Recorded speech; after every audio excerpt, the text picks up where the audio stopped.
He did try cocaine. Why didn't he get into cocaine? He started cocaine after the bomb attack by Stauffenberg on July 20th, 1944, when this bomb went off, which actually killed a few people in the room. This was during a military briefing. Stauffenberg put a bag with explosives under the table, and the table actually saved Hitler's life because it was a good German quality oak table. So the table was so stable that the bomb explosion kind of blew up the table, but Hitler behind the table was protected by this table. Yeah, this is the closest assassination attempt, probably. Yeah. I mean, it's very weird that it didn't succeed because he had the bomb, he put it next to Hitler. He took out some of the explosives before he went into the room. This is one of the big mysteries. Why did Stauffenberg take out some of the explosives? There's no explanation for it. But Hitler survived, but he was quite injured, which Nazi propaganda always denied. Like they always said the Führer was miraculously unharmed. But he was quite harmed. There were like over 100 splinters from the wood everywhere. His eardrums were blown, which was, it's quite an injury, I guess. He was bleeding internally and he was shell-shocked, basically. And then a new doctor comes in. His name is Giesing. Because Morel was not in Germany we have, well, I guess it's worldwide. It's the ear, nose, and throat specialist, right? Mhm.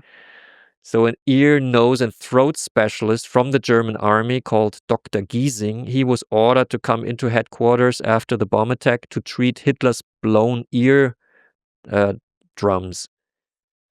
And Giesing gave Hitler cocaine because cocaine at the time it was used. It was not Schedule 1, it had the effect that it would numb the pain, and you could like use it. You would like put it on a certain place where you had the pain, and then it would numb that area. But Hitler was like, he'd never taken cocaine before, but he got very interested in it. And Giesing writes a meticulous report about his experiences with Hitler. Alone that report is really fun to read. It's about a 15-page report that he did for American military after the war. When he was being interrogated by American military, he described what happened with Hitler and him. And he realized that Hitler really liked the cocaine. And then he's started saying, now give it in the nose. And then it was a liquid that he could apply with a dab into the nose. It wasn't cocaine powder, but he could liquefied. Yeah, interesting. Liquefied cocaine. And Hitler loved it, and he's just saying things like, finally, I can think clear again. And he had this cocaine rush, which is a rush of superiority. It's a dangerous drug because you think you know more than the other. It's not very humble drug, It just increases the ego. And that actually, he liked that because that was, after the bomb attack, he thought everyone is a traitor. He didn't feel safe anymore in his own bunker, And he was like, Nazis, and the right wing is always paranoid. Who's the enemy? They're behind us, they're stabbing us in the back. So Hitler was this type of person. So the cocaine kind of stabilized him. And Giesing realized that this guy is like a drug guy. He didn't know. He came in, he saw the Führer for the first time. He was in awe, and a drug wreck was approaching him. And as soon as he had some cocaine in his system, because this was summer 44, he already had taken a lot of opioids and a lot of drugs. So and a lot of these dubious hormonal concoctions, which led to autoimmune diseases in Hitler, maybe even had Parkinson's. Morale basically turned him into a physical wreck. That Giesing also writes about this. He's trembling before he goes into the room for the first time where the Führer is, and then this old guy in a blue kind of pajama is kind of coming up to him and kind of shaking his hand. That's the Führer, And Giesing is totally shocked because he's the destiny of the German nation, the whole Europe, everything's hangs on this guy, And then whenever he takes cocaine, he's a little bit better, But the cocaine had the problem that Giesing was more of at least later in his discussions with the U.S. Military, he described himself as a conscientious guy. And he's I had kind of problems giving Hitler more cocaine. And yeah, I mean, and I'm sure Hitler could have sensed that. And then Morel started disliking Giesing because Hitler spent more time now with Giesing than with him.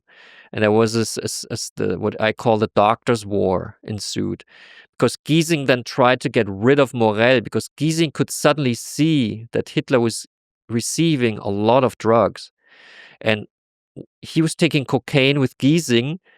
Giesing left the room, then Morel would come in and give him Eukodal, the opioid, intravenously, which is the speedball effect. Cocaine and an opioid, at the same time. That creates a really crazy high, but that's a high that's not stable anymore. That's a high that's like at the end of your drug career, you take the speedball.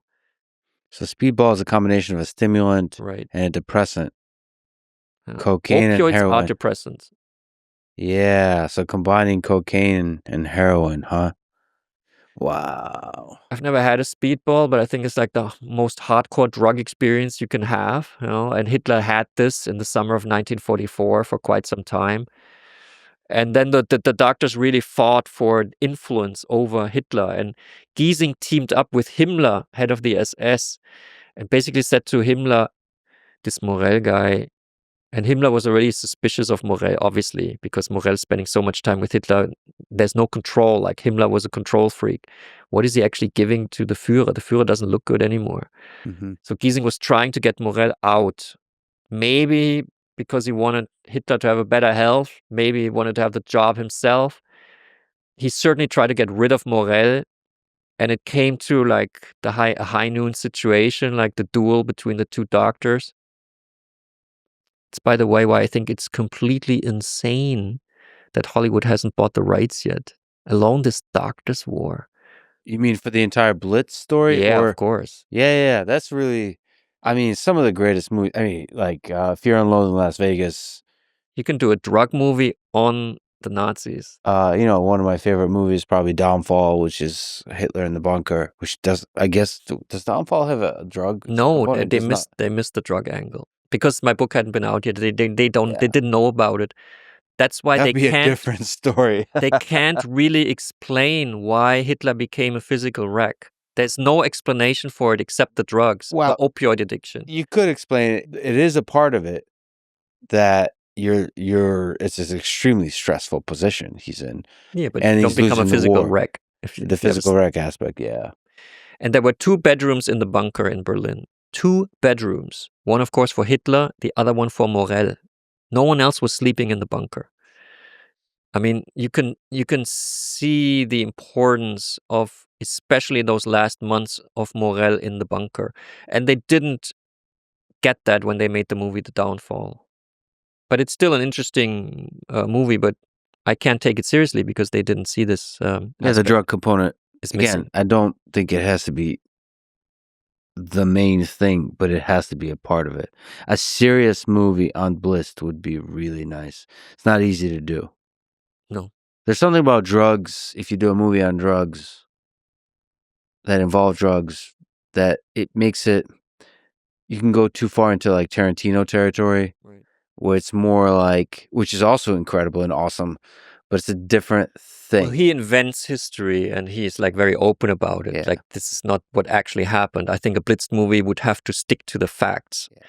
And I've spoken with some directors, very good German directors, and it's just very hard to do. But if you do it well, that's like a legendary movie. Yeah.